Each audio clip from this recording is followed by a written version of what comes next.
Hello, church families. We continue on our study through the book of Luke. We'll be in Luke chapter 9, starting in verse 37. The next day when they came down from the mountain, a large crowd met him. A man in the crowd called out, "Teacher, I beg you to look at my son, for he is my only son. A spirit seized him and he suddenly screams. It throws him into convulsions so that he foams at the mouth. It scarcely ever leaves him and is destroying him. I begged your disciples to drive it out, but they could not." "You unbelieving and perverse generation," Jesus replied, "how long shall I stay with you and put up with you? Bring your son here."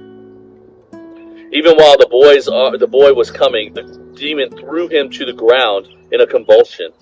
But Jesus rebuked the impure spirit, healed the boy, and gave him back to his father. And they were all amazed at the greatness of God. While everyone was marveling at all that Jesus did, he said to his disciples, "Listen carefully to what I am about to tell you. The Son of Man is going to be delivered into the hands of men." But they did not understand what this meant.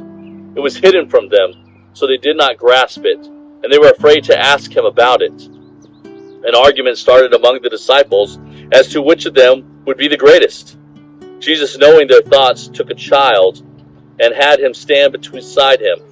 Then he said to them, "Whoever welcomes this little child in my name welcomes me, and whoever welcomes me welcomes the one who sent me. For it is the one who is the least among you all who is the greatest." "Master," said John, "we saw someone driving out demons in your name, and we tried to stop him, but he is not one of us." "Do not stop him," Jesus said, "for whoever is not against you is for you." Jesus reminds us of two really key truths in this text. The first one being, as he says in there, hey, listen carefully. I'm going to tell you the Son of Man is going to be delivered over into the hands of men. And while the disciples did not understand that, Jesus reminded them that there's a greater thing to be done than just what we recognize and see every day. That there's a will of the Lord that is going to be fulfilled. That as we come to understand and recognize and be reconciled into our relationship with God, we become a part of that will of God. God will use us in the accomplishment of His will, and our eyes will be open to see that will unfold in front of us. While the disciples had no idea what was happening and what Jesus was saying, Jesus pulls a little boy next to them and says, "Hey, whoever welcomes this little boy welcomes me. And whoever welcomes me, I welcome for my Father." And I'm just reminded of this, that so often in our lives, because we don't recognize what the will of God is, we oftentimes develop a hierarchy of what is the thing of greatest worth and value that we do with our time.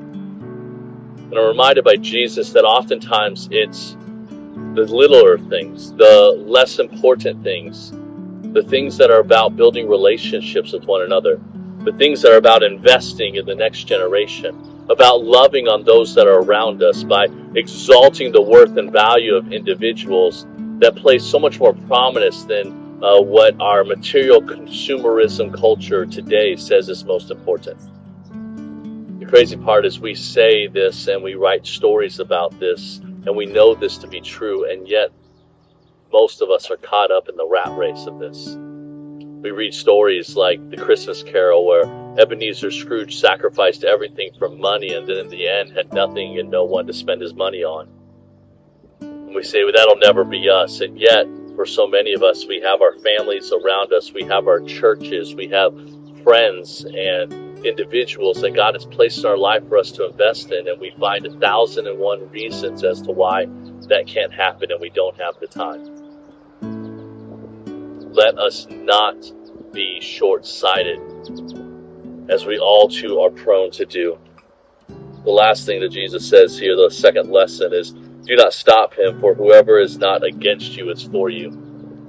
We so often get stuck in that same idea of consumerism that we want to make sure and justify to ourselves why what we're doing is the best use of our time or the best way that things should be done. And we've allowed this to pervade into our relationship with Christ as well as our relationship between churches. We've stopped doing things as churches with one another because, well, that's not my denomination of church, and so we can't have anything to do with them. What would it look like if we majored on the things that God majors on, and we minored on the things that weren't that important to him? I think we'd find a lot more unity. I think we'd find a lot more clearness of vision of life. Maybe for you, the reality is that you haven't really been majoring in the right things, majoring in the things that God majors of. You've been majoring in the things that you major on. And maybe today is time for that to change. Would you comment in the section one thing that you major on that you know God would like for you to minor in instead? We want to pray with you as you make that transition and change, as you allow God and the Holy Spirit to transform your heart. Look forward to seeing you tomorrow as we continue on in our study in the book of Luke.